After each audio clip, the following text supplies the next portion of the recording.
aí galera, beleza? Como é que vocês estão, meus amigos? Mais novidades sobre os governadores. Dessa vez deu ruim para o governador de Santa Catarina e o nosso ilustríssimo João Dória no estado de São Paulo. E ainda tem umas coisinhas que eu andei ouvindo que eu quero falar para vocês sobre essa questão dos governadores. Também vamos falar sobre o Cássio. Vocês já ouviram falar dele? É um nome aí que surgiu como indicado para o STF. E aí, é bom? É ruim? Qual a nota de 0 a 10? Nota 7, para cima, para baixo? Temos muita coisa para falar e coisa interessante que, inclusive, a partir da análise desse nome, dá para a gente tentar entender algumas movimentações do Bolsonaro, inclusive já visando a presidência da Câmara e do Senado. Tem muita coisa, a gente vai falar bastante de Centrão hoje. Temos novidades interessantes sobre a CPMI das fake news. Também vamos falar da CPI da Lesp em São Paulo, que parece que vai pegar o Dória. Temos algumas coisas sobre fake news meio complicadas, sobre o Barroso, ministro do STF, sempre complicado. A esquerda aí resolveu fazer uma autocrítica interessante, vale a pena a gente dar uma olhada, porque tá acontecendo algumas coisas similares na direita e pra gente ver algumas coisinhas. Acho que vale a pena a gente pontuar. Também temos algumas coisas na área econômica. O Maia falou aí algumas coisas do Guedes, basicamente ofendeu o Guedes por nada. Aí o Guedes falou, cara, o Maia tá atrapalhando as privatizações, fechado com os partidos de esquerda. Vamos comentar sobre isso, umas noticinhas boas. E eu quero mostrar para vocês uma coisa que eu achei muito interessante, que foi a reação do governo brasileiro em relação ao debate americano. Principalmente naquela fala no que tange a questão da Amazônia. Vou mostrar pra vocês, vamos ver o que a gente tá entendendo. E mais uns besteiros no final do vídeo, operações, polícia, aquela coisa que a gente fala sempre. Então vamos começar aqui já falando dos governadores. Saiu uma matéria, ontem, logo no início do dia, que o governador de Santa Catarina foi alvo de uma operação da PF que investiga a fraude na compra de respiradores. E aí, galera, mais uma batida, né? Mais uma batida policial. E você vê. Vai aquele velho e famoso mandado de busca e apreensão na residência oficial do governador, o Moisés, lá de Florianópolis. A gente vai falar do Dória e eu vou falar do Moisés, uma coisa que eu ia falar agora, mas aguenta aí. O chefe do executivo é alvo de operação que investiga a compra de 200 respiradores por 33 milhões pagos de forma antecipada pelo governo estadual. No total, 5 mandados de busca e apreensão estão sendo cumpridos, sendo 2 direcionados a ex-integrantes da gestão Moisés. O MPF afirma que o caso transmita sob sigilo, por isso não informou os nomes dos demais alvos da força-tarefa. As medidas foram autorizadas pelo ministro Quem? Ele mesmo. Benedito Gonçalves, do STJ. Vocês conhecem o Benedito, não é possível. Esse daí foi o que deu uma rasteira no glorioso Witzel. Grava aí um pouquinho o Moisés, porque a gente tem que falar do Dória.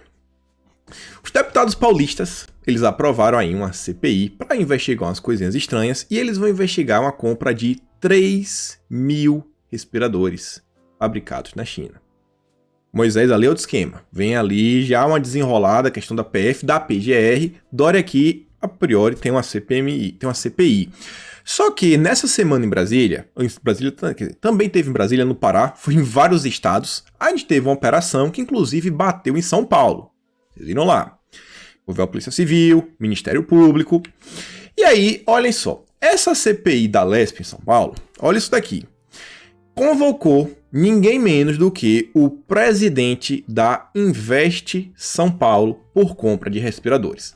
É esse o problema generalizado. Pará, Rio de Janeiro, Santa Catarina, São Paulo. Inclusive ontem, sobre o Pará, mostrei para vocês que os próprios membros do Ministério Público estavam falando que, cara, o que está acontecendo aqui no Pará é o mesmo esquema do Rio de Janeiro. Eu mostrei para vocês passo a passo, inclusive até a esposa do governador está envolvida. E vejam só. Em junho, o relatório de um grupo parlamentar que investiga a compra de 3.000 respiradores chineses pelo governo Dória apontava uma série de inconsistências no negócio e possível direcionamento para a empresa Richens. Assim, um jogo meio que de cartas marcadas. Invest São Paulo é aí, o presidente da Invest São Paulo. Vocês sabem o que é isso? Já veio alguma coisa na cabeça de vocês? Eu espero que sim. Quem veio já falou, cara, vai dar ruim. Quem é a Invest São Paulo? Sabe aquela história que uma imagem vale mais do que 1000 palavras? Vou mostrar aqui para vocês. Olha só essa imagem. João Dória, Meirelles que é que tá aqui no fundo? Eu não vou ler o nome do país, mas é assim, missão comercial, missão de comércio, Trade Mission. Governo do Estado de São Paulo, investe São Paulo. Para quem não sabe, ainda não entendeu, vocês devem ter ouvido falar que ano passado, visando assim um movimento vanguardista de sair na frente, o João Dória resolveu abrir um escritório de São Paulo, o único fora do país, e um país lá na Ásia, para auxiliar nesse novo processo. No mesmo período que isso aconteceu, ele foi, viajou e tudo mais, ele escreveu um artigo para o Estado de São Paulo, que ele estava falando sobre a Rota da Seda, a nova Rota da Seda. E eu já falei para vocês, tem expressões que não é qualquer pessoa que usa. E quando usa, você fala, cara, peraí, você chega assim, ó, vai para trás e fala, meu amigo, que história é essa aí, nova Rota da Seda? E o Dória falava que era momento de aproximação, que já foi essa época que os Estados Unidos eram o nosso maior parceiro econômico, que agora é os novos amigos do Dória. É a época e vocês estão vendo quem está sendo investigado, presidente do Investe São Paulo. E, inclusive, eu falei várias vezes, se você tem um país, tem um monte de coisa para vender, inclusive várias bugigangas, você tem, sei lá, um governador louco para vender diversas coisas no estado, o que é que você precisa? Meio que um despachante, um facilitador.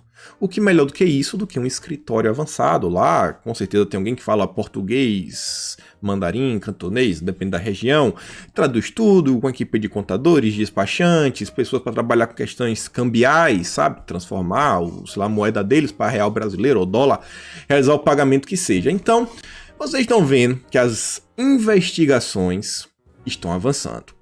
Lá em maio, a PGR já tinha avisado que estavam investigando 8 governadores. Após a queda do Witzel, a PGR já noticiou que agora era a hora da fila andar e tínhamos 3 nomes para avançar. Na época, mostrei para você inclusive o print, entrei nas ligações, e aí, cara, como é que tá? Vai, não vai? Na época foi o quê? 100% Ibanez, 99% o Éder, 70% do Dória. O Helder Barbalho do Pará deu ruim demais para ele. E aí, eu tava com tempo, tô de férias esses dias, fiz umas ligações hoje, conversa vai, conversa vem, conversa vai, conversa vem, tentei buscar informação, gente que tem assim um certo trânsito lá no pessoal do Ministério Público, e o que eu vi foi o seguinte, que lá em Brasília, o danado do Aras se juntou com a danadinha da Lindora, e eles estão assim com a força-tarefa que eles falam assim, ó, quem roubou, amigo, vai se dar mal de um jeito assim, cara. Só espera. Eu fiquei muito animado com o que eu ouvi. Eu odeio esse tipo de coisa, eu falar pra vocês e não poder mostrar. Vocês sabem como é, eu sempre gosto aqui de falar. Eu gosto principalmente de trazer as matérias da grande mídia. Mas tinha coisa que eu tinha que compartilhar com vocês, gente. Dá pra se empolgar um pouquinho. Pouquíssimas vezes eu falei algo sem poder mostrar, mas eu acho que eu tenho um certo crédito. Lá em junho eu falei, ó, galera, Paulo Guedes aí, a galera acho que vai atrás dele. Vocês viram lá a questão da Greenfield, inclusive tem uns procuradores aí que foram afastados aí pelo Aras, não tô falando nada. Falei que eles talvez fossem atrás da mulher do Flávio Bolsonaro, lá pra agosto foram atrás da mulher do Flávio Bolsonaro. Tentei conversar com as mesmas pessoas e falou, ó, eu acho que vai dar muito ruim pra esse pessoal. Então, grave isso tudo, porque a gente tá num momento meio que histórico que tá tendo, nos próximos 4 meses mais ou menos, eleições para a presidência da Câmara, do Senado. A gente vai ter em poucos dias indicação para o STF, movimentações, tem algumas reformas para passar e possivelmente uma dança das cadeiras entre governadores. Vai gravando tudo isso daí porque a gente vai começar a falar do ministro, do possível novo nome para o STF e algumas coisas podem começar a clarear. Vejam só, no início do dia, eu acho que pegou todo mundo de surpresa, eu acho que ninguém cogitava o nome dele, até o momento eu não tinha escutado, eu já tinha ouvido falar do Ives Gandra, falou que realmente tá tendo um lobby Brasília, principalmente da parte mais católica, grupos católicos, pessoal aí fazendo um certo lobby. Tinha o próprio Noronha, o Jorge, o Mendonça, essa conversa já estava ouvindo, mas ninguém comentava do Cássio. Eis que então, lá o Lauro Jardim solta uma matéria na Globo, inclusive a Renata fala assim, pô, se for verdade, quem é que é o informante do Lauro Jardim?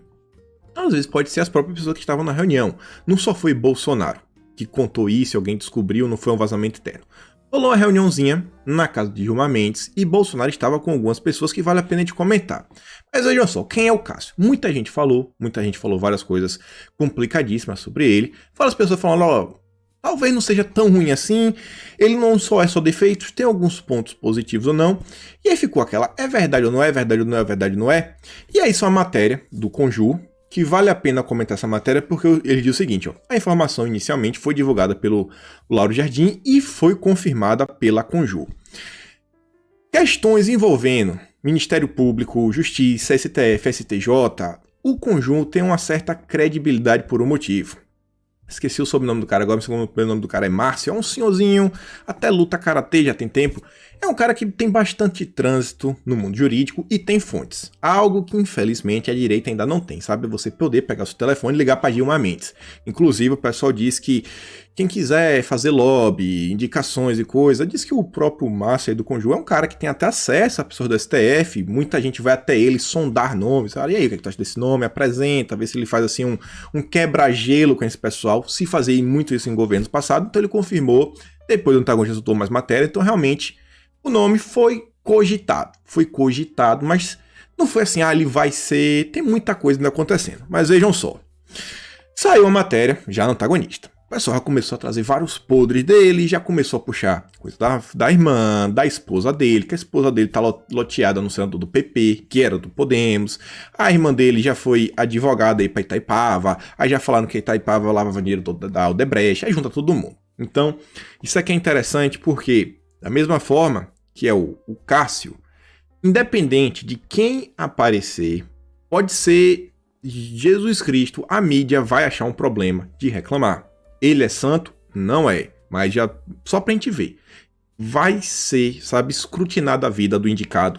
Família, irmãos, o cara, passado, presente, futuro, o que é que ele pensou, notas da escola, polêmicas, tudo vai ser trazido à tona. É um nome que o centrão, a mídia, a esquerda, sabe do que isso aqui pode representar. Não só é um único juiz, é um juiz que é mais forte do que os outros. É como se ele tivesse assim, um peso de talvez 1,5, 2 juízes. Não que o voto dele tenha um peso maior, mas qualquer decisão que esse juiz tomar vai ser assim destacada pela mídia, porque é o juiz de Bolsonaro. É o juiz, é o ministro de Bolsonaro. Pô, o ministro de Bolsonaro votou isso aqui sim. Ou esses aqui são os ministros que votaram contra o ministro de Bolsonaro. Então, cara, aqui, todo mundo assim, ó, temos que tentar trazer alguém assim meio termo, não pode ser 100% da direita, porque pode ficar muito ruim pra gente.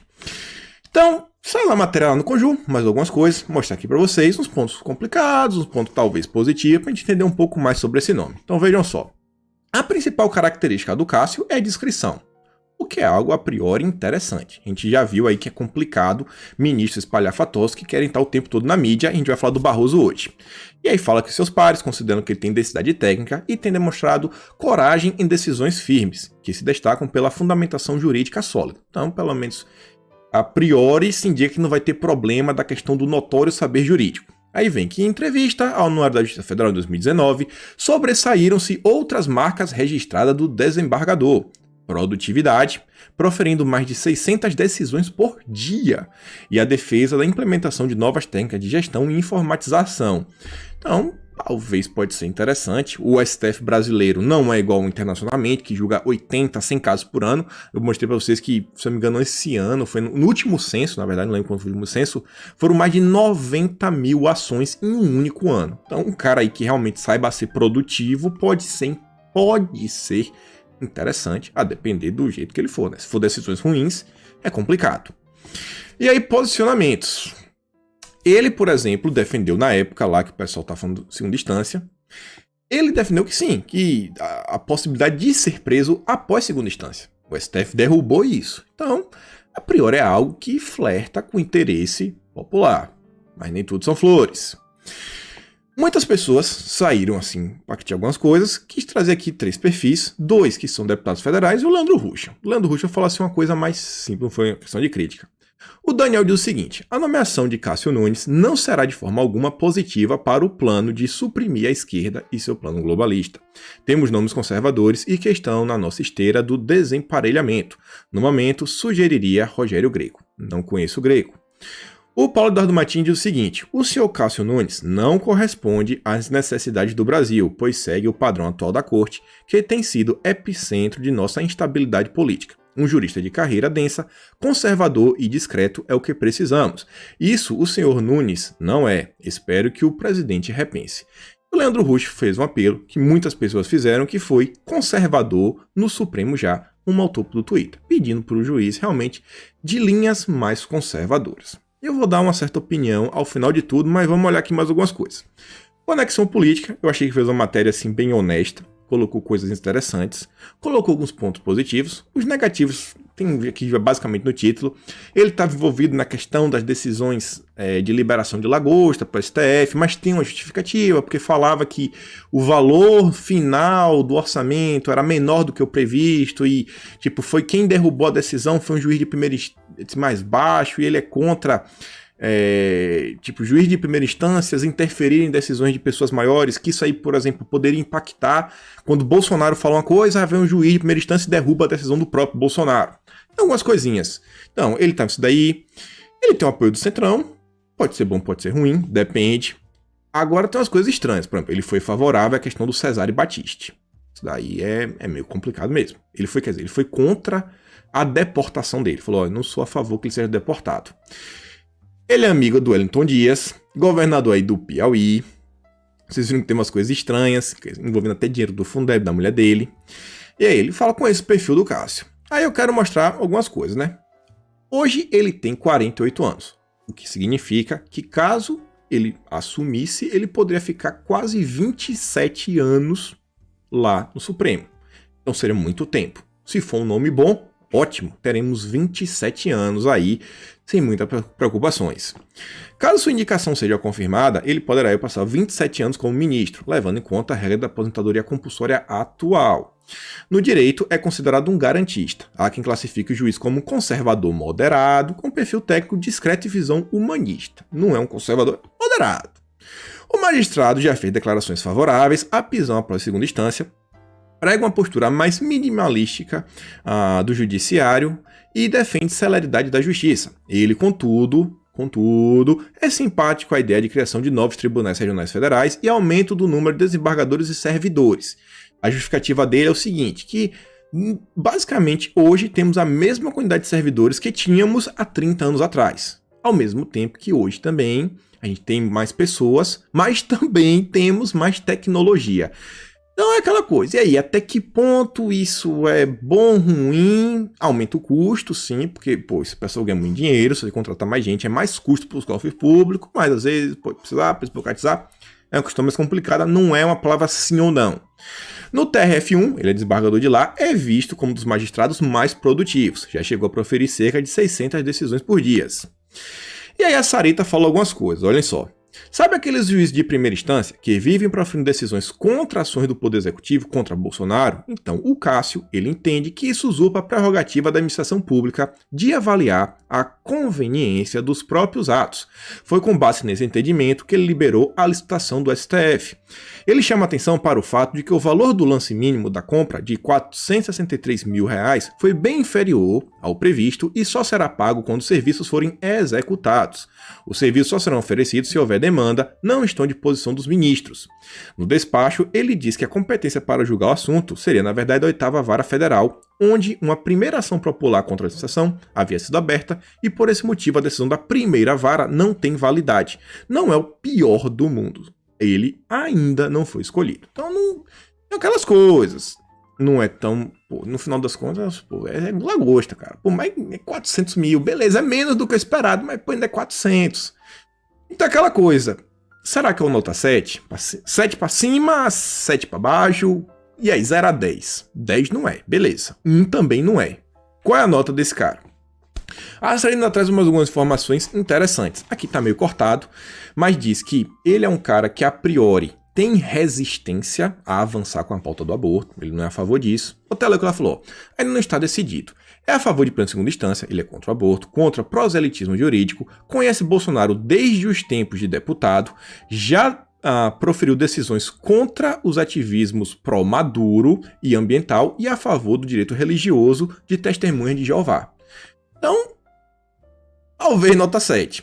Talvez, não sabemos. Aí, ó, evita o proselitismo. Marque desde os tempos em que era deputado, era para Bolsonaro. Que tá cortado, você trouxe algumas imagens, foi falando algumas coisas. Então você vê, nem tudo são flores, mas também nem tudo é desespero. E aí, para dar minha opinião, vou falar aqui, mostrar a frase do Renato. Quem se recorda do episódio Um Petista na PGR? Quando os antas e a grande mídia estão empenhados em criticar, significa que, em geral, a pessoa é boa. E realmente tá todo mundo criticando, mas também tem muita gente na direita achando muito ruim. O que eu irei fazer? Eu irei incentivar que as pessoas comuns se pronunciem. Eu acho que é vocês que devem vir a público falar, pô, cara, eu acho o nome bom, eu acho o nome ruim. Eu acho que principalmente as pessoas da área do direito podem opinar de uma forma melhor. Tem gente que tá dentro, já deve ter ouvido alguma história. Dessa questão do STF, cara, eu não vou dar pitaco, vou trazer o nome, mostrar pra vocês, sempre tentar mostrar o bom, talvez o não tão bom, e deixar coisa. Depois do que eu vi do Aras, lá no passado, o petista na PGR, que fez festa pra Disseu, que fez isso, do Toffoli, tal, e a gente vem vendo o Aras com um certo posicionamento interessante, não sei. Eu vou dar uma esperada, mas eu acho que sim, a população deveria participar desse debate de forma ativa. A população sim, vai lá, povão, cai pra dentro. Eu vou esperar, olhar de longe assim, vamos ver, tentar buscar as informações e ficar nessa. Só que tem umas coisas interessantes, e eu falei da questão do Dória, falei da questão da PGR, falei do momento histórico, e vejam só o seguinte, ainda envolvendo o possível novo ministro do STF. Antes de eu começar a gravar um vídeo, aí às 6h40 da manhã, saiu já uma matéria do antagonista falando a surpresa de Bolsonaro. E aí falava que o Cássio ele tinha se reunido com o Bolsonaro inicialmente para falar de uma vaga no STJ, no lugar do Napoleão Nunes Maia, que vai se aposentar em dezembro. E aí, nessa conversa vai, conversa vem, Bolsonaro meio que surpreendeu ele e pressionou ele, mas e aí, cara? E o STF? Você tem interesse no STF? E aí, se é um nome bom, nome ruim? E aí, será que a gente vai conseguir namorar? Não vai? Então, foi bem que cogitado. Não foi assim, o Bolsonaro chamou já para apresentar o nome. Então, vocês conseguem ver que no início, a ideia era o STJ. Só que a questão interessante disso tudo é que foi uma conversa reservada na casa do Gilmar Mendes e também estava lá o Toffoli, que, querendo ou não, tem algumas decisões que até acabou ajudando o governo no passado, e tem dois nomes assim bem coisa, Davi Alcolumbre e Fábio Faria. Fábio Faria tá aí bem notório, um dos homens de movimentação do governo Bolsonaro, articulando algumas coisas, criando algumas pontes, e temos o Davi Alcolumbre. Falei, o governo meio que vai lavar as mãos sobre a questão do Alcolumbre. Se ele conseguir, vai que é tua, cara. Porque tem muita coisa aí acontecendo, tem os vetos que o governo quer manter, alguns que o governo quer que derrube, tem principalmente a questão do marco do saneamento. O Alcolumbre, o cara é o presidente do Senado. Quem vai aprovar o nome é o Senado. Vai passar pelo Senado. Teve gente que inclusive falou, se é culpa do Senado, sei lá, manda aí o cara mais conservador quiser. Se o Senado quiser rejeitar, que rejeite, mas que dê uma resposta para a população. Mas nem tudo é assim, né, gente? A gente sabe que política é um negócio mais complicado. Então, tava lá já com o Senado, conversando. Então você vê, tem muita coisa para acontecer, muita pauta ainda para ser votada. Alcolumbre meio que tá dando amassado algumas coisas, tá dando uma colherzinha de chá pro governo, em troca, óbvio, de deixar que o sonho dele de se perpetuar no poder continue. E aí aquela questão, medir, vale a pena, não vale a pena? Eu não tenho essa resposta, eu não tenho como dar essa resposta. Só tô olhando. E aí você vê Fábio Faria, mais próximo ao Centrão, o Alcolumbre também. A gente vai ter eleições para presidente da Câmara, presidente do Senado.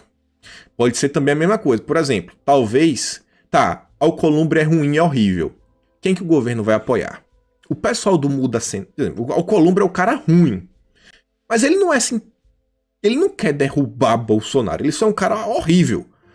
Mas talvez aquela galera do Muda Senado queira realmente derrubar Bolsonaro. A galera do PT, a gente não precisa nem comentar. E aí? A gente tem algum outro nome que talvez tenha força, tenha apelo, tenha chance de ganhar? Então, o governo tá medindo todas essas coisas e é uma coisa bem complicada, até porque o Senado no Brasil é ridículo. Dos 81 senadores, se não me engano, a gente tem quem? Flávio Bolsonaro. E tem um. E 80 não é da gente. É centrão e esquerda. É centrão e oposição. E aí, gente, a gente também ontem teve dessa questão do Cássio, que eu acho que vale muito a pena de comentar, uma mensagem do Ciro Nogueira. Para quem não sabe quem é Ciro Nogueira, ele é senador pelo PP, o partido que Bolsonaro já foi, inclusive é o próprio partido também do Arthur Lira, que é um dos nomes aí que está sendo cogitados para assumir a presidência da Câmara, derrubando o Rodrigo Maia. E aí, pô, Bolsonaro com o presidente da Câmara, alinhado a ele, pode ser bem interessante. E o Ciro diz o seguinte, ó: todos nós do Piauí estamos na torcida para que se concretize a indicação do Cássio como novo ministro do STF, que seria o primeiro piauiense em mais de 50 anos. Atual desembargador do TRF1, ele é considerado um dos desembargadores federais mais produtivos entre seus pares e todos conhecem sua trajetória, sabem da competência e comprometimento do Cássio Nunes com seu trabalho. Sem dúvida, a escolha do presidente Jair Bolsonaro seria um gesto de reconhecimento da capacidade do povo do Piauí e de todo o Nordeste. Em Brasília também se fala que realmente o Ciro deu uma ajudinha para Bolsonaro, é inegável, e assim, ajudar Bolsonaro a dar um passeio no Nordeste. Ali a coisa, na logística, de achar um pessoal, fazer a segurança, vai por aqui, vem por lá, vamos organizar uns eventos. O cara ajudou, o cara é piauiense, tem muita força no Nordeste. O PP atualmente conta com 7 senadores, tem uma bancada grande na Câmara, vem tendo uma certa aproximação, então você vê, tem muita coisa aí rolando em torno só de um único nome. Vai ser bom, vai ser ruim? Eu acho que todas essas movimentações, principalmente no que envolve Centrão, a gente só vai ter condições reais de dar um pitaco depois de março. É quando passar todo esse período, STF, as primeiras movimentações e finalizar as eleições da presidência da Câmara e do Senado. Aí a gente vai poder falar, pô, valeu a pena, não valeu, perdemos uma coisa importante, ganhamos uma coisa importante, vejam só, o nome bom, nome ruim. Agora Bolsonaro vai ter sim mais força. Já imaginou, ano que vem, se a gente tem a presença da Câmara e tem, como o governo está falando, 300 deputados que voltam junto com o governo? Já pensou, maioria na Câmara e tendo presente para pautar tudo que o governo quiser? Meteu MP, coloca em plenária, o deputado volta, tem maioria da casa, pô, passou. Botou, passou. Pode ser bem interessante. O que vocês acham? Então, eu acho uma junção de coisas muito complexa, só pra gente falar é bom, é ruim, é o petista do STF. Se lembra do petista da PGR? É o petista do STF. Vamos ter que esperar. Vamos ver o desenrolar, vamos ver inclusive o que o próprio presidente vai falar. Se lembra na época do Aras? Ele falou, confia em mim. A gente confiou, realmente a questão do Aras deu certo. Até o momento não falou nada, só se levantou o nome. Eu acho que sim, o povo deve continuar colocando pressão, coloquem pressão, pelo sim ou pelo não, mas o povo deve se posicionar. Eu, quanto aqui um comentarista, qualquer análise que eu faço para vocês, eu vou trazer aqui. Mostrar possibilidades. Quero só mostrar possibilidades. Continuando aqui, você vê outra coisa. Ó. Centrão passa a ocupar todos os postos da vice-liderança. O pessoal lá, mais bolsonarista, realmente ligado ao PSL, a Carol de Tone, Zambelli, Jordi, esse pessoal meio que saiu da vice-liderança realmente agora e só tem o pessoal do Centrão. Mais um aceno de Bolsonaro pro Centrão, tentando em busca de criar uma unidade, um blocão, para conseguir realmente ter agora possibilidade de governabilidade real. Uma coisa que vocês devem notar, eu espero que vocês notem, é que a gente nunca mais ouviu falar de impeachment. Não tem mais clima de impeachment. Vocês lembram como foi os, 18 primeiros meses do governo Bolsonaro? Era impeachment a cada 2 semanas se falava impeachment. A cada 2 semanas se falava impeachment. Agora ninguém fala mais. Porque não tem clima. Não tem clima. Já tem uma maioria assim que não passa. O Maia pode tentar, não passa. Não passa. E também nas conversas que eu tive, disse aí que o Centrão também tá assim. Cara, então...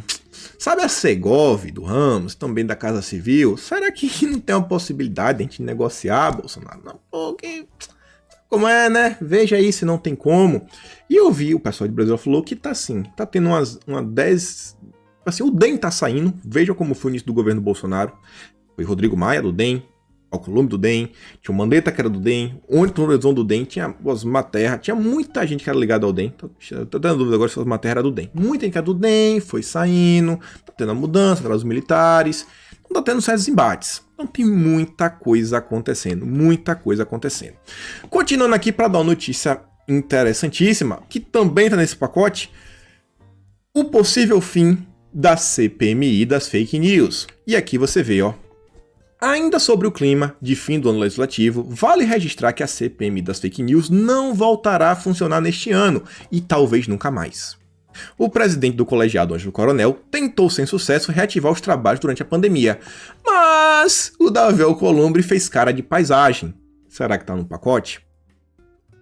Vamos concordar numa coisa. A CPMI das fake news criou caos para a direita. Só caçou os apoiadores de Bolsonaro. Se Alcolumbre realmente ajudou de forma ativa a enterrar essa CPMI, parabéns para Alcolumbre. A CPMI vocês viram que foi. Toda aquela coisa, Joyce, Luciana Ayan, pessoa do MBL e por aí vai. E aí, com o Centrão na base do governo, que quis desde sempre enterrar a CPMI, o sentimento dos bastidores é de que a comissão já era. Ricardo Barros, atual líder do governo na Câmara, é o vice-presidente do colegiado. Vice-presidente da CPMI, líder do governo, não vai pra frente. Alcolumbre, cara de paisagem. Interessante. A CPMI só serviu para caçar direitistas. Só isso. Da galera do Twitter, a galera do YouTube. A galera, sei lá, do Instagram, a galera do movimento de rua. Empresário ligado a Bolsonaro. Nem tudo é tão ruim assim, nem tudo é tão bom assim. Tem os ônus e os bônus de se alinhar com o Centrão. Vamos esperar um pouquinho, vamos analisar. Porém, entretanto, toda a vida, falando de fake news, temos agora uma notícia meio complicada. Uma delas é sobre a PL e a outra é do Barroso. O Orlando Silva, do PCdoB, não foi colocado aqui à toa, o próprio Maia falou que era peça-chave, tá aí falando que a PL das fake news já pode ser votada na semana que vem.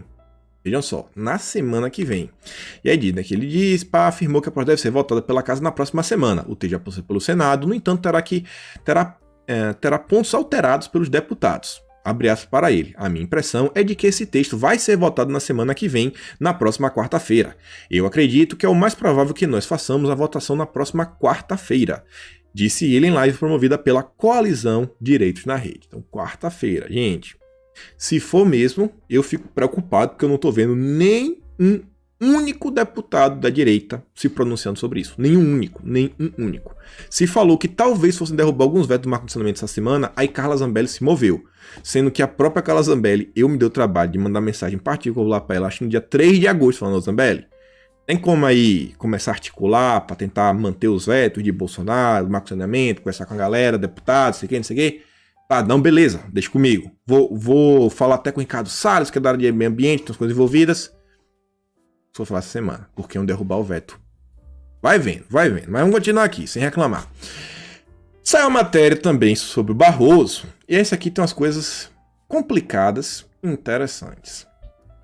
Saiu a matéria falando que o TSE firmou parceria com o WhatsApp para identificar disparos em massa. Não foi só com o WhatsApp. Além da questão do disparo de massa do WhatsApp, fez uma parceria também com Facebook e Instagram. E aí diz, né? Vão descobrir que essa prática foi adotada só pelo PT, e aí quando descobrir isso, eles vão deixar essas coisas de lado.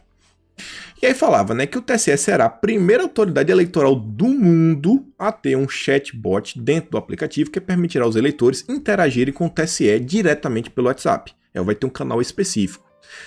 Pode ser bom, pode ser algo interessante, realmente, você poder fazer denúncias. Vamos ver como essa ferramenta vai ser usada. O meu medo é o seguinte: quando uma ação é feita por uma pessoa de bom coração, eu fico mais tranquilo. Mas vindo do Barroso à frente do TSE, a gente fica naquela, né, galera? Eita, o Barroso. Mas vamos ver.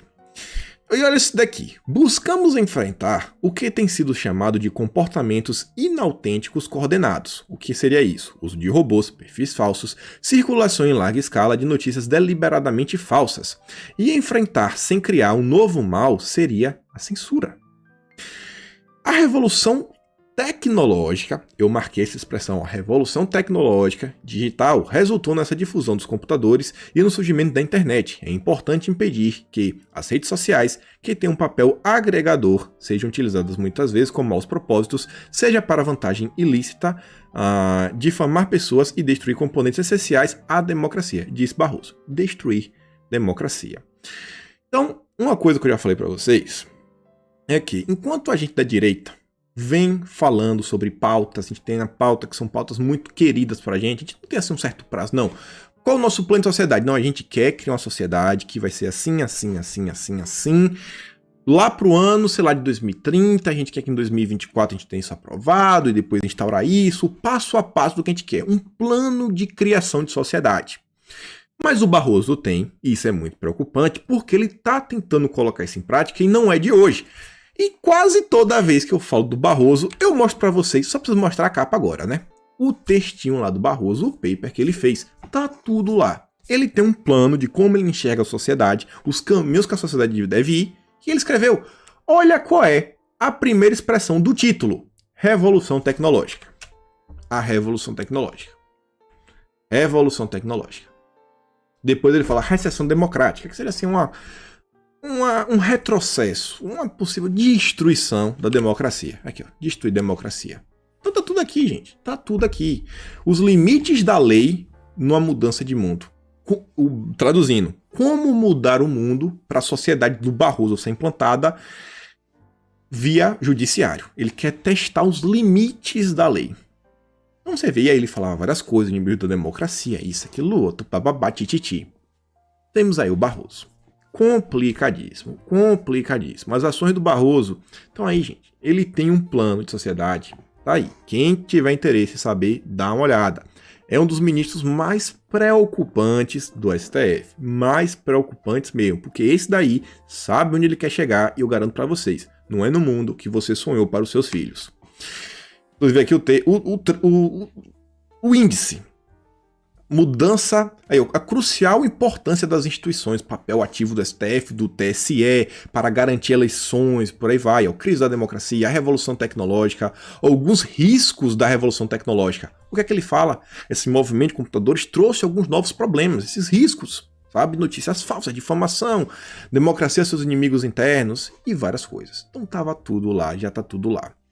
Falando aqui só um pouquinho sobre a eleição de forma rápida, quero falar porque chegou também na Jovem Pan, o Carlos Bolsonaro já tinha dado uma certa assim, notoriedade, que é a questão do Bruno Engler lá de Belo Horizonte. É um prefeito que falou que ele que é candidato a prefeito, se filiou ao PRTB, mesmo sem tempo de TV, ele fechou parcerias lá, quer dizer, fechou alianças para conseguir TV e tudo mais.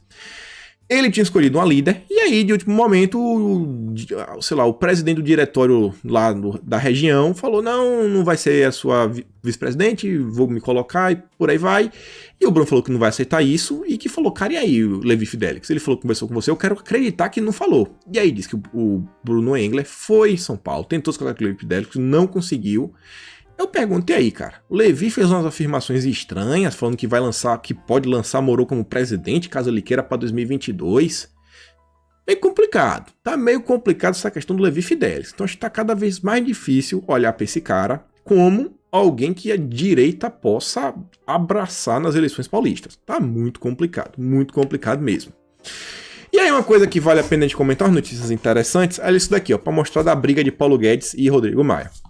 Enquanto o governo Bolsonaro vem sendo aí numa crescente de aprovação de 52%, olha só o que a esquerda está preocupada. O Fernando Henrique Cardoso diz o seguinte, vale a pena ler a entrevista de Jairo Nicolau na rede do El País. Por fim, alguém acerta em cheio sobre o bolsonarismo como fato político, que a oposição se cuide e não desdém. Não é só no Nordeste, as periferias da cidade e o moralismo do povo também contam no apoio a ele. FHC falou, ó, caiu a ficha na cabeça do FHC e ele falou que caiu a ficha também do Jairo. Falou, ó, gente, não adianta negar, entendeu? O bolsonarismo é real, é um fato. O apoio de Bolsonaro é real, não é só no Nordeste não, amigo. É do pobre e esse sentimento, o apoio moral do povo é o que sustenta o governo. Ou seja, se vocês continuarem nessa maluquice de vocês, querendo enfiar progressismo goela abaixo, não vai dar certo.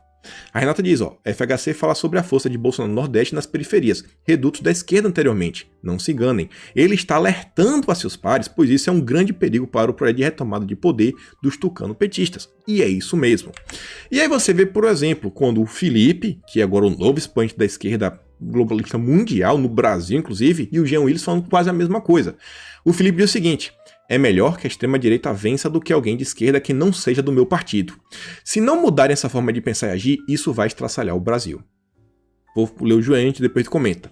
Eu simplesmente não acredito que militantes de partido de esquerda, com longa estrada e que já fizeram coligações partidárias estranhíssimas para assegurar a governabilidade, estão gastando tempo e libido atacando aliados. que estão lutando contra o governo. Não acredito, ele usa a palavra, né?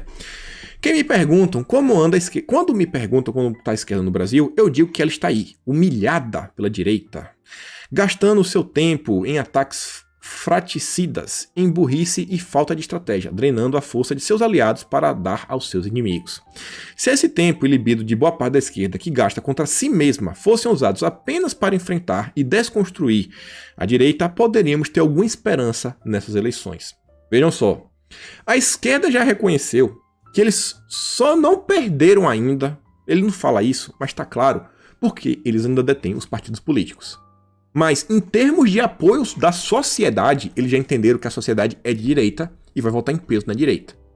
Então, vocês conseguem entender aquelas picuinhas bestas que a direita faz com a pegada da direita? Eu mostrei que deve ter uns 3, 4 dias, gente reclamando que Eduardo Bolsonaro tirou foto com a Paula Marisa, que tá aqui lutando pela direita há anos, mais de 3, 4 anos. Tá aí, apoiando, fez campanha inclusive para Bolsonaro. Ai, como é que volta esses youtubers, não sei o que, botar essa gente? A esquerda tá preocupada com a crescente da direita e o pessoal da direita, em vez de seguir, não. A direita tá com a preocupação que as pessoas da direita, que se dizem mais espertas, mais estudadas, não deveriam estar fazendo. Porque isso aqui é um comportamento que também está presente na direita. Gente, no dia, o grupo, esses dois grupos, o que foi o primeiro que entender isso daí, que não adianta ficar tentando dividir e criar problemas e tentar ter ações mais positivas e agregadoras, vai ser na frente de disparada. Se a direita entender isso, vai ser de disparada, vai ser de lavada, bota aí 80% em 2022, de todos os lugares. De todos os cargos, deputado, senador, 80%. Se todo mundo se juntar e falar, não, cara, é direita, beleza, cara, tu não é tão bom, tu é assim, nota 7. Tu é 6 pra cima, não é nem 7, 6 pra cima? Não, de boa, vem, tu é 6 pra cima, vai, chega aí. Então analisem bem isso, E aí, ó, só pra gente falar de direita e esquerda, questão de pauta moral, que a gente falou tanto, o centrão, isso, aquilo, outro. Será que Bolsonaro realmente deixou de lado as pautas conservadoras, as pautas morais? Vou falar disso, mas falando inicialmente da esquerda. Olha só. O pessoal da esquerda também segue firme e forte em suas questões ideológicas. Um tweet, 2 cases de doutrinação. Grupo de Puebla, 15 mil inscritos até o momento. Notem quem são os professores. E o tempo de formação. Aí você vê, ó, Dilma, Pepe Mujica e um monte de outra galera. Fundação Lema e seu apoio pela BNCC. Então vocês estão vendo aqui o Grupo de Puebla, que é basicamente um nome bonitinho pro Foro de São Paulo. É o mesmo pessoal fazendo curso aí, ó, Estado, Política e Democracia na América Latina. Vem aí, cursão aí para realmente formar pessoas para avançar com esse projeto de poder. E a gente tem o Grupo Lema também de outro lado, fazendo o quê? Precisamos apoiar nossos educadores neste momento de construção dos currículos pela BNCC. Isso daqui mira diretamente os professores. Ó, vamos aqui pegar os professores e explicar para eles como é bom o BNCC, o que não é. Isso aqui é o que é uma centralização. Quando a gente fala principalmente em direita à esquerda, lá naqueles, sei lá, nos ideários ligados desde a época da Revolução Francesa, tipo assim, era bem simples. A esquerda era a favor de um Estado grande, centralizador, e a direita em geral um Estado mínimo, um Estado bem pequeno. Então o BNCC é completamente de esquerda, é um negócio assim, é uma centralização completa. E aí, se você tem um governo de esquerda no poder e todo o currículo nacional é único, então a esquerda pode fazer um currículo todo de esquerda durante 4 anos, vai ser lavagem cerebral, torto adoidado. Então você vê, Fundação Lema, firme e forte. É por isso que eles querem tanto colocar as mãos na pasta do MEC. E olha só, é isso que propõe o percurso formativo. Na prática, instrumento que o Instituto Reúna em parceria com a Fundação Cecília Souto Vidigal está lançando. Aí você vê, ó, mostrando o curso, ó, Kátia no Instituto Reúna, Fundação Coisa, quarta-feira, 30/9, 16 horas, no YouTube. Vejam só, todo mundo aí se preocupando com isso. Educação, educação, educação. Então temos também, eu vejo muita gente reclamando, não sei o que, direita. Cara, a gente tem que fazer alguma coisa, tem que descrurar os braços, tem que começar também a fazer produções culturais. E o que eu falei, será que o governo Bolsonaro deixou de lado a questão mais, a disputa cultural? Mas então, se lembrar daquele caso que eu reclamei bastante porque eu tenho meu lugar de fala, porque eu sou baiano, isso aí era minha hora de falar, que o Rui Costa criou problema e ficou perseguindo o PM, e aí a nomeação do cara caducou, porque passou 30 dias, o governador do estado da Bahia não liberou o André. Pois bem, o governo não desistiu, não arredou o pé, colocou outra nomeação, e vejam só onde é que o André tá agora. Tá lá, na Secretaria da Cultura.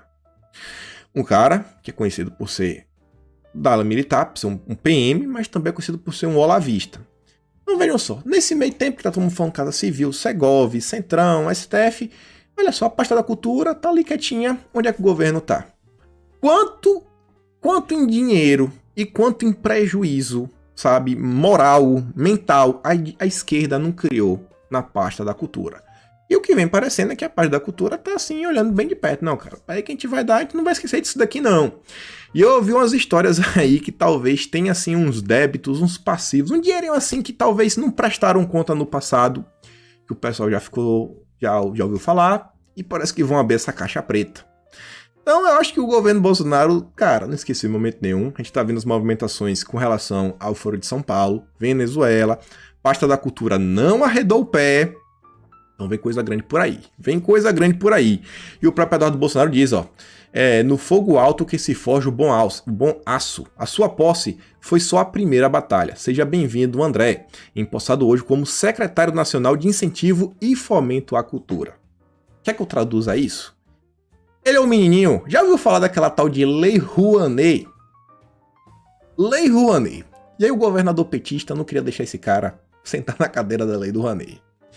Será que a esquerda gosta de Lei Rouanet? O que é que vocês acham? O que é que vocês acham? É pra ficar empolgado? Eu fico emocionado, E depois o Bolsonaro ainda agradece pelo apoio do Pedri, que é o cara da Secom aí, realmente vem fazendo muito, um conservador na Secom, trabalha quietinho, quem come quieto come duas vezes, e o Alexandre Aleluia, vereador baiano, e aí também, já que agradeceu, divulgar aqui um pouquinho, Alexandre Aleluia, baianos, 25-100, quem quiser aí, dá o voto, esse daí é bom. Tem muito tempo aí também na luta contra o comunismo, promovendo o conservadorismo, comprou batalhas como, por exemplo, a exibição do filme do Professor Olavo na época, quando nenhuma universidade queria mostrar. Então, é um nome bom para Bahia. Quem tivesse sem saber um nome de vereador, esse daí eu realmente recomendo. Então, até a participação no podcast dele.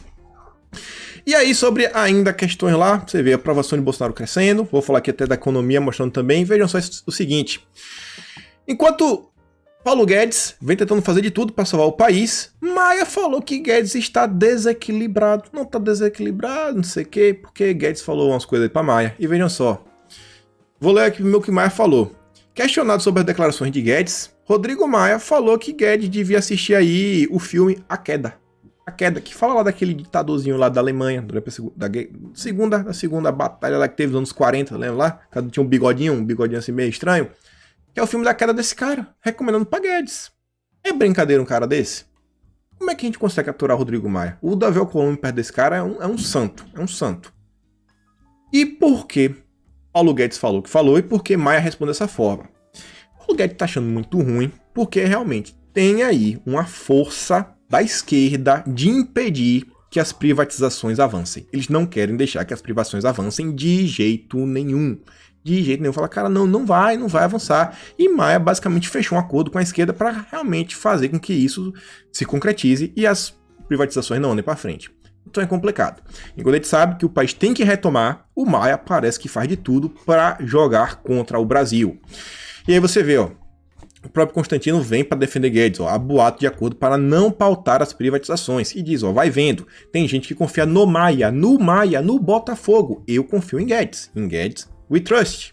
E aí, ó, você vê, como é que eu não vou confiar no Paulo Guedes? O cara que falou que a economia ia retomar em V.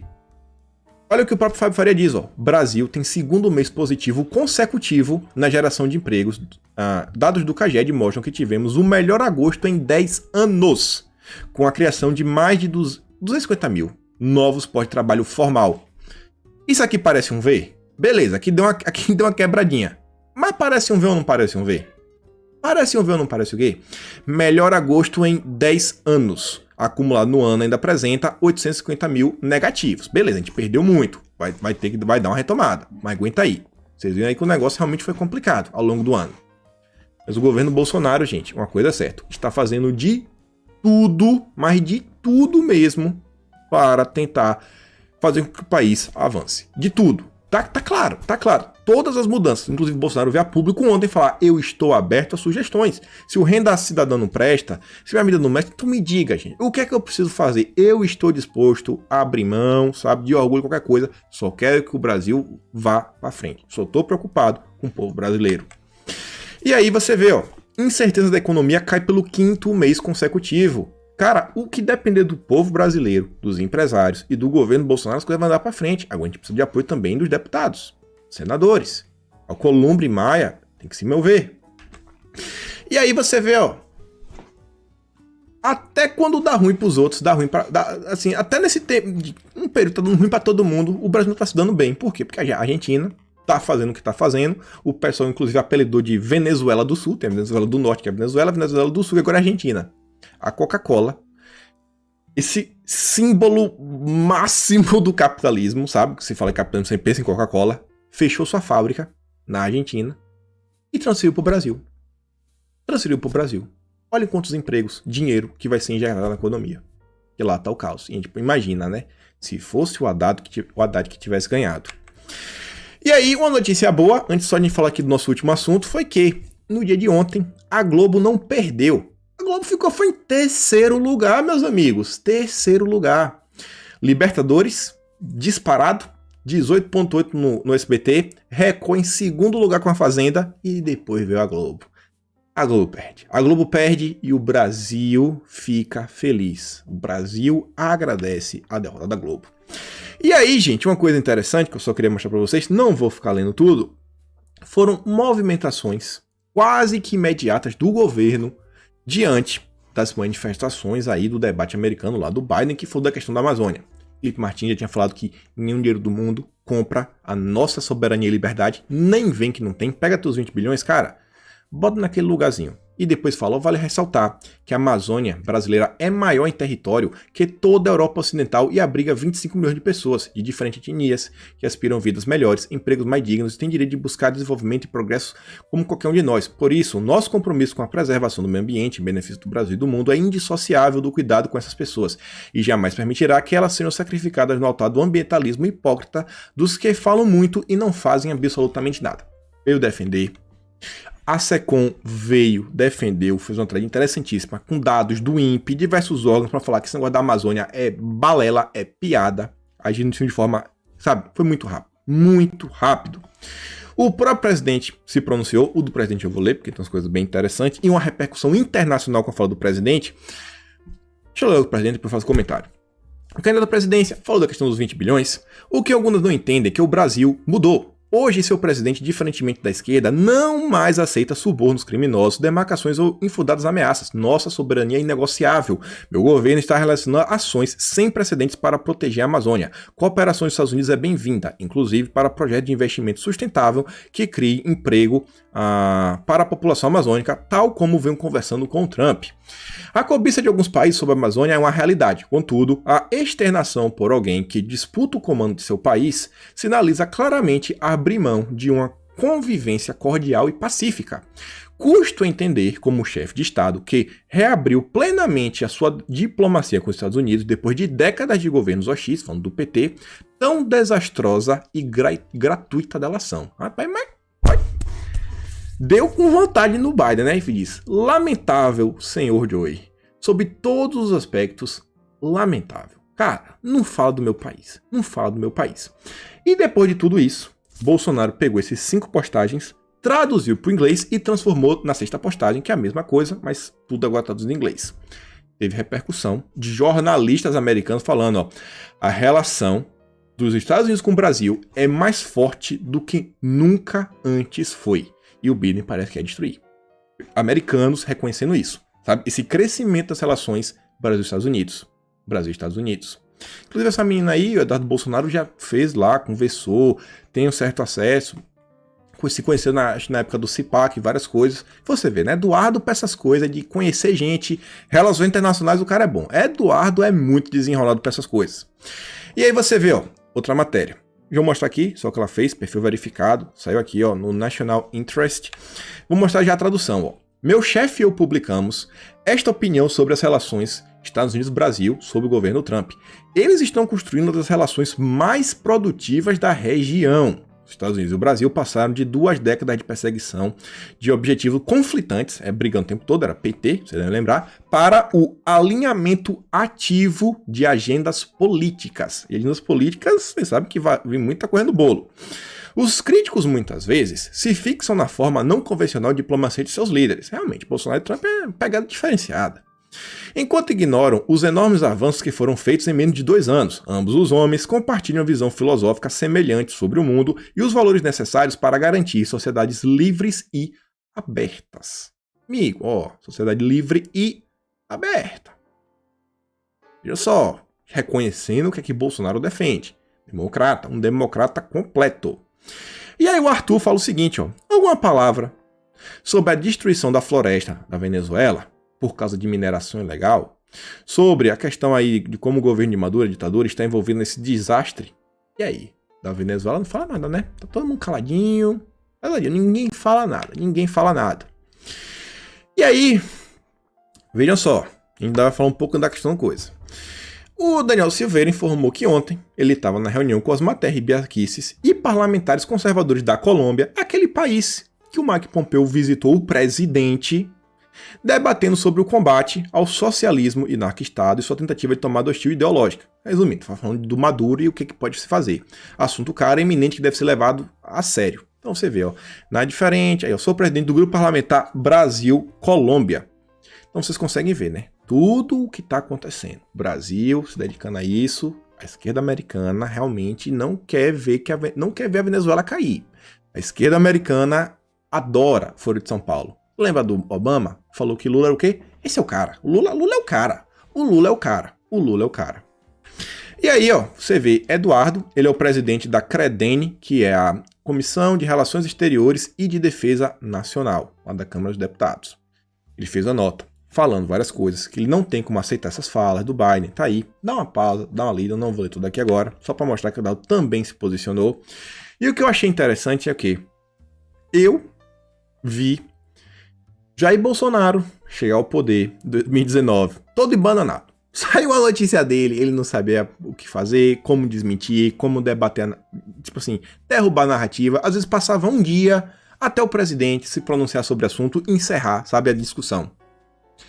E hoje eu vejo, surgiu uma possibilidade de problema, Bolsonaro já cortou na hora.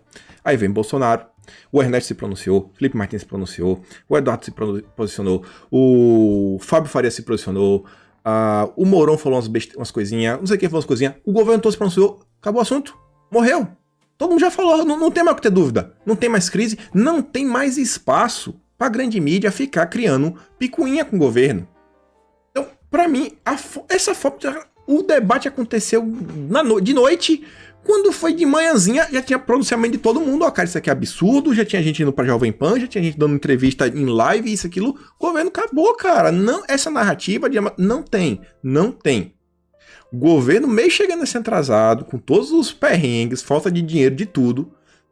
O governo vem fazendo um trabalho muito interessante na retomada da narrativa sobre a Amazônia. Muito interessante mesmo. Uma evolução absurda com relação ao ano passado, o mesmo período, e principalmente ao início do governo, os primeiros dias. Quantas e quantas a gente falava, rapaz, cadê a SECOM, velho? A SECOM vai trabalhar, que dia a SECOM vai começar a trabalhar? E agora, vez ou outra, eu tô trazendo pra vocês aqui o que a SECOM fez, olha o que a SECOM fez, olha o que a SECOM fez aqui, olha o que a SECOM fez. O governo tá melhorando, gente. E por isso que eu digo, eu tô otimista. E aí, só mostrar aqui, Eduardo Bolsonaro recebeu aí o embaixador dos Emirados Árabes Unidos, país é interessante, que tem muito negócio, se não me engano, Dubai fica até lá. Tava aí, ó, fala aí várias coisas. Eu digo, cara, Eduardo é desenrolado. Eu realmente lamento que Eduardo não foi embaixador nos Estados Unidos, que eu acho que essas questões, no Foro de São Paulo, podia ter avançado e muito. Eduardo, ele tem jeito, é simpático, é carismático, é educado, o cara é bom, velho. O cara é bom pra isso. E hoje eu termino com essa imagem, pra lembrar, gente, olha o relógio, tem algumas coisas que realmente vamos precisar de um certo tempo Não é questão de xadrez 4D ou só do confia por confiar. Acho que o povo, vocês, realmente tem que colocar pressão. Agora eu aqui, do meu ladinho, tô só olhando e tentar trazer para vocês o máximo que quiser. Mas acho que realmente o povo tem que ser participativo. Mas nada como o tempo. Vamos ver aí os próximos capítulos das coisas que estão acontecendo. Então por hoje é isso. Fico por aqui. Aquele grande beijo e abraço. Se puder, dá aquela curtida e compartilhada. Grande beijo. Valeu.